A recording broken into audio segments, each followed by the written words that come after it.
Maussan Televisión. Buena televisión. ¿Hay voces divinas que intervienen en los conflictos humanos? ¿Hay personas que se inmiscuyen en las guerras a causa de la divinidad? Hoy en Misterios Divinos hablamos de la Juana de Arco mexicana. Hablamos de la Santa de Cábora.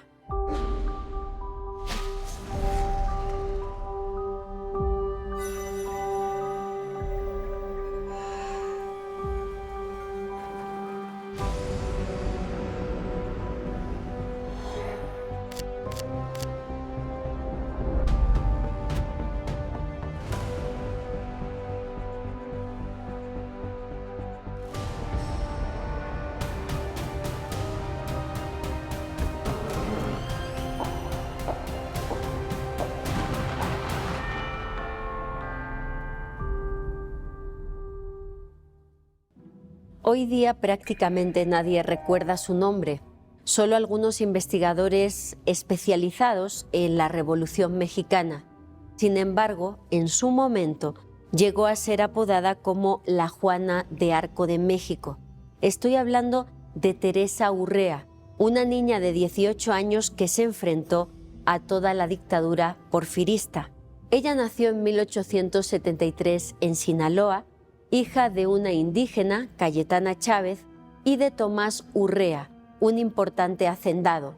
En un principio su padre no la reconoció y se crió hasta los 14 años con su madre, absorbiendo todos los ritos y conocimientos ancestrales indígenas.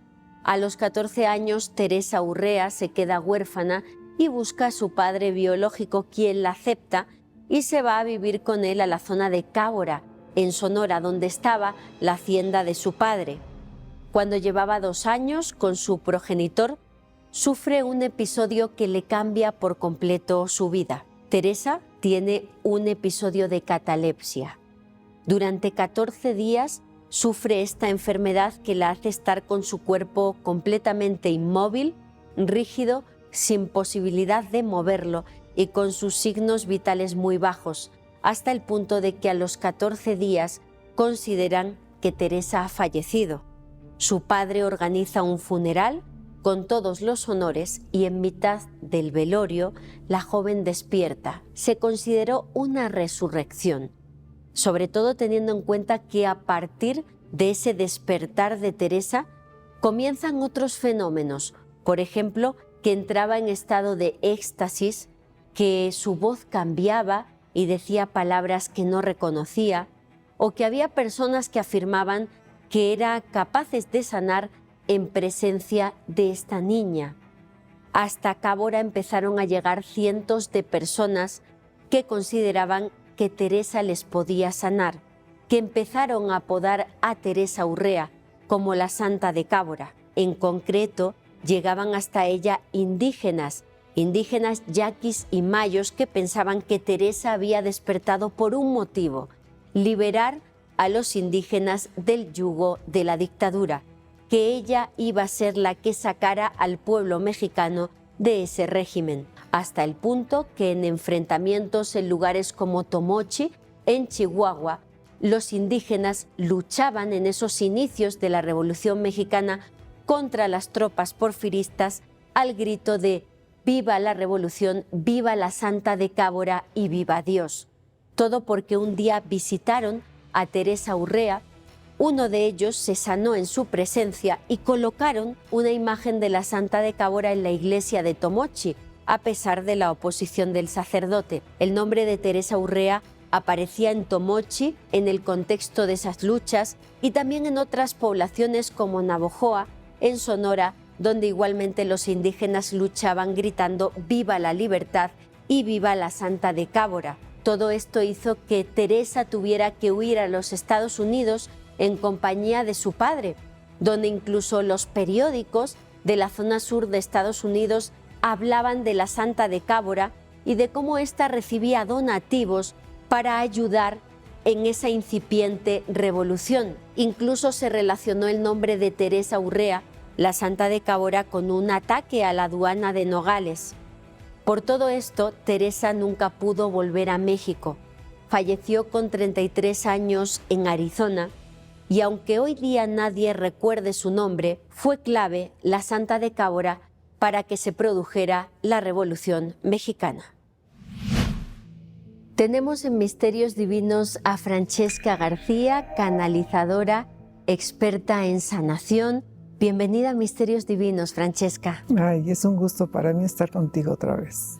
Muchísimas gracias. Francesca, me gustaría que pudiéramos hablar en esta conversación de qué es una canalización, cómo se produce ese contacto de una persona con seres espirituales, con el otro lado. Cuéntanos. Las canalizaciones regularmente vienes preparado. Hay personas que se preparan para ello, estudian, pero una canalización es porque eso ya lo traes de nacimiento. Y en determinado momento, en determinada edad, se puede presentar. No hay que confundirnos con las canalizaciones porque hay personas que te hablan, que escuchan voces y que les dicen, y eso es otra cosa completamente diferente. Las canalizaciones con los maestros de la luz, podemos decir, ellos te transmiten los pensamientos, jamás te van a hablar con voz, jamás lo van a hacer. Que eso es muy importante que las personas lo sepan. ¿Por qué? Porque son seres de luz y ellos guardan un respeto. Ellos no pueden interferir en tu libre albedrío, porque simplemente si el Padre, que es nuestro Padre Creador, los maestros respetan eso, nosotros lo tenemos que respetar y llevar a cabo. ¿Por qué? Porque esos canales están preparados y lo abren en el momento en el que nosotros ya estamos listos, ellos. Francesca, ¿las canalizaciones están relacionadas con las religiones? ¿Esas comunicaciones de los seres de luz han dado origen a las religiones? Porque tenemos toda la historia bíblica plagada de personas que reciben información. ¿Hay un vínculo entre canalizadores y religiones? Claro que sí, porque son seres que vinieron a ello. Vinieron a ello para transmitir lo que tenían que transmitir en ese momento, le hace por la historia o por simplemente por el hecho de que tenían que estar en ese momento preciso para transmitir de alguna forma esa canalización, esa sabiduría para que llegue a todas partes, a toda la gente que lo necesite a veces saber. Entonces sí, claro que lo hay y esto existe desde hace muchísimo tiempo. ¿El objetivo de las canalizaciones cuál es? ¿Por qué se presentan estos seres? ¿Cuál es su interés con respecto a las personas que pueden desarrollar esta facultad? El interés de ellos es que nosotros aprendamos y sepamos quién es el Padre Creador, a qué venimos. Nos transmiten cosas que tenemos que transmitirles, válgame la redundancia, a las personas. Como este cambio que estamos viviendo, ellos están prestos, están enseñándonos, están transmitiéndonos que viene un cambio, que tengamos tranquilidad y todo, porque la Tierra tiene que hacer un cambio muy importante, porque ya es el tiempo en el que esta humanidad tiene que aprender y tiene que crecer en muchos sentidos y en muchos aspectos. En tu caso, ¿cómo descubriste que eras canalizadora? Bueno, yo fui a un templo a acompañar a una amiga mía que iba a ver a una persona que trabajaba en ese templo, entonces a un hermano espiritual, y yo estaba, pues me quedé varios metros ahí esperándola y esta persona estaba con los ojos cerrados y volteó así y me dijo, ven tú ven.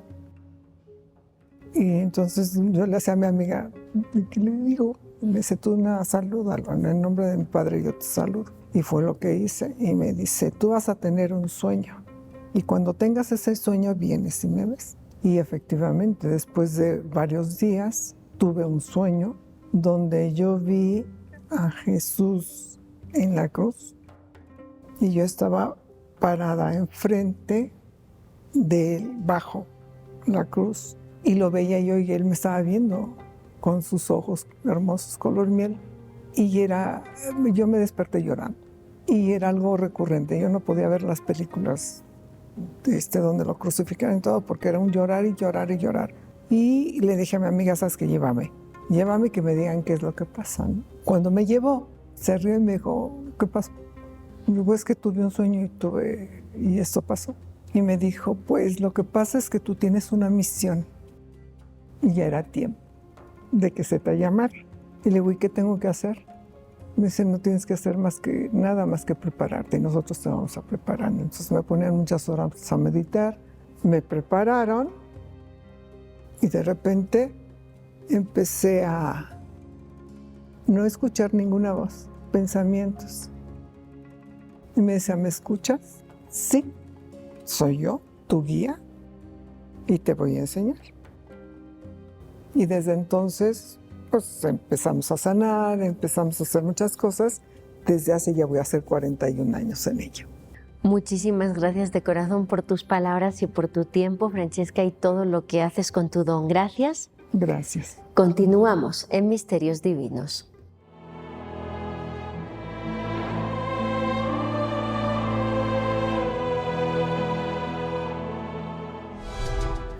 San Televisión. Buena televisión.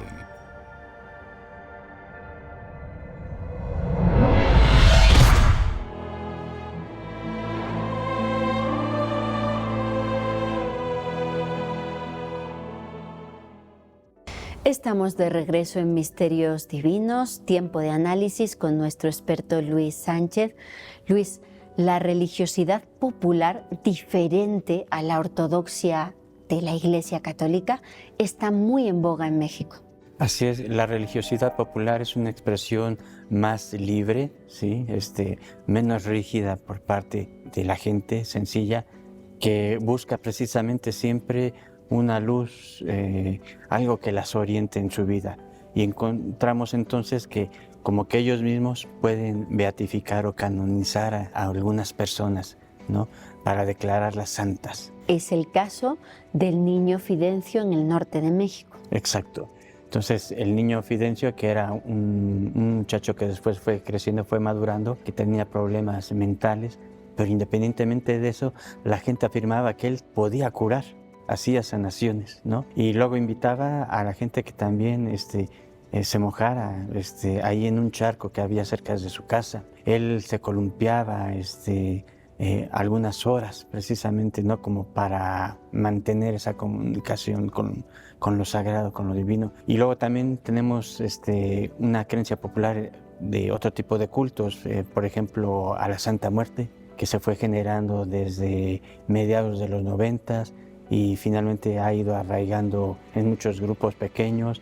También santos hasta del narcotráfico, Martín Malverde. Me parece que precisamente en esa necesidad que tiene la gente por encontrar o justificar cierto comportamiento, entonces busca canonizar algo que le permita seguir realizando aquello que desea. También se comenta mucho en los sectores académicos que este tipo de culto surge quizá porque hay personas que no han tenido una vida muy recta, por así decirlo, y que quizás se sienten más cerca de estos cultos populares que de otros tipos de cultos más ortodoxos. Sea como fuere, es una realidad con la que convivimos día a día. Así es, sobre todo la psicología de la religión encuentra que precisamente cuando gente culta, personas con estudios académicos buscan otras alternativas, ¿no? En la actualidad, la nueva era es como otro camino, otra brecha en la que se abren. Y es sobre todo los promotores principales, gente culta, gente intelectual, gente académica que abandona su fe y que empiezan a promover, a generar sus propios grupos. No digamos sectas, pero sí por lo menos grupos. ¿Por qué? Porque utilizan su influencia, el poderío intelectual, tal vez un poco también económico que tienen, ¿sí? Y entonces empiezan a promover este tipo de grupos. Grupos que pues tienen una historia que no terminan con la persona que los inicia, como es el caso del niño Fidencio, que ya falleció, pero a la fecha hay todo un lugar de culto en el lugar donde él vivió, donde daba sus pláticas y curaciones. Personas que asegura que se encarna nuevamente a través de otros para seguir obrando ese tipo de milagros. Así es, el espiritismo, que es también otra de las variantes de la religiosidad popular. Entonces, para justificar de que ya no tenemos contacto con aquel ser especial que estaba en vida con nosotros, bueno, pues ahora podemos comunicarnos con él por medio del espiritismo, ¿sí? Él permanece, nos sigue aconsejando, nos sigue orientando a través de ciertos contactos. ¿Qué postura tiene la Iglesia de forma oficial con respecto a estos fenómenos populares? Naturalmente que desde el momento en que no hay oportunidad para que la Iglesia pueda discernir, pueda acompañar a estos grupos, porque los grupos son cerrados, difícilmente permiten la presencia de la Iglesia. Entonces, ya el juicio desde el primer momento es negativo, y la Iglesia con un grupo de científicos presenta evidencias que esto no es ni siquiera moralmente adecuado. El grupo es cerrado, no lo permite y rechaza a la Iglesia. Por eso se forman normalmente sectas. Muchas gracias, Luis, por ahondar en esta cuestión tan interesante. Seguimos en Misterios Divinos.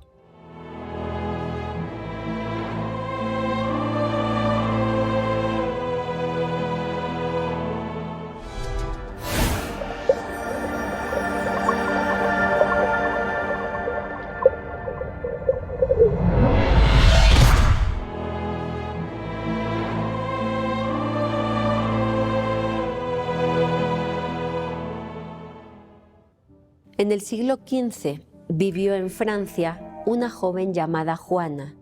Su nombre es conocido universalmente como Juana de Arco. La historia de esta niña comienza a los 13 años cuando tiene una visión. Comienza a escuchar voces que le dicen que tiene que intervenir política y bélicamente en los conflictos que estaban teniendo lugar en su país, en Francia. Personajes como San Miguel Arcángel le dicen que ella va a ser un personaje clave para expulsar a los ingleses de la zona de Francia. Juana se ve abrumada por la petición de los santos porque es una joven campesina que no sabe cómo llegar hasta aquellos que están gobernando en esos momentos, que están liderando la lucha contra los ingleses. Poco a poco consigue llegar hasta los primeros puestos del ejército francés para indicarles que tiene un mensaje, que Dios le ha dado la misión de que ella intervenga para que Carlos sea quien ocupe el trono de Francia, para ayudar en la expulsión de los ingleses. Los soldados le llevan junto al heredero al trono, a Carlos, quien tanto él como la gente que tiene a su alrededor al principio dudan de esta historia.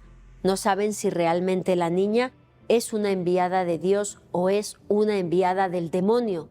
Por este motivo le hacen todo tipo de pruebas, inclusive verificar si realmente se trata de una joven doncella, una joven virgen y devota que esté cumpliendo con la palabra de Dios. Finalmente Juana supera sus expectativas y deciden ponerla al frente de las tropas. Juana se transforma en un hombre, se corta el cabello, se pone ropajes de soldado y se marcha al sitio de Orleans diciéndole a los ingleses que ha llegado por parte de Dios para expulsarles de su tierra. Ante la presencia de Juana y de su mensaje divino, los soldados se llenan de fuerza, salen a luchar con todo el ímpetu y la presencia de esta joven de 13 años con un mensaje de Dios hace que la situación de Francia cambie y que realmente puedan ganar esa batalla y expulsar a los ingleses de Orleans. A partir de entonces, la presencia de Juana era fundamental en todas las batallas y todas las podían ganar gracias a la presencia de esta niña soldado. Se cumple la misión divina de Juana y tiene la oportunidad de observar la coronación del heredero Carlos, después Carlos VII, en la ciudad de Reims, a lo que Juana asegura que en esos momentos, teniendo ya Francia al heredero que le habían pedido por parte de la divinidad, su misión había terminado. Con todo, el ejército francés le pide que siga junto a ellos porque es todo un baluarte, porque es un personaje muy importante para su causa, y Juana continúa luchando, hasta que finalmente es capturada por los ingleses y juzgada por el Tribunal de la Inquisición. Juana falleció con 19 años, ejecutada en la hoguera, acusada de herejía. Los franceses decían que la misión de esta joven era de Dios, pero los ingleses consideraron que se trataba de un mandato del diablo. Ella solicitó tener una cruz cerca al momento de fallecer entre las llamas y se asegura que el último gesto que hizo en su vida fue abrazar ese crucifijo y rezar. Los ingleses redujeron su cuerpo a cenizas, con el objetivo de que los franceses no pudieran utilizar reliquias de Juana de Arco. Se trata de una de las santas más conocidas de la historia y estamos hablando de un contacto que marcó un conflicto bélico. Normalmente, cuando hablamos de religión, hablamos de acontecimientos divinos, bonitos, que no tienen que ver con un escenario como la guerra, y sin embargo, todos estos eventos bélicos y de lucha están marcados por este tipo de acontecimientos, por voces que intervienen en batallas, por santos que se aparecen a personajes como Juana de Arco para pedirles que se sumen o tomen partido por uno de los bandos, a personajes como Teresa Urrea, la santa de Cábora, que con su sola presencia o con la invocación de su nombre le daba fuerza a los indígenas para comenzar la Revolución Mexicana. Es un tema controversial que también está presente en todas las crónicas de la Nueva España, en todos esos conflictos entre europeos e indígenas, un tema del que todavía queda mucho por investigar. Nos vemos próximamente con más misterios divinos. Hasta la próxima. Visita mausantelevisión.com y síguenos en todas nuestras redes sociales. Maussan Televisión, buena televisión.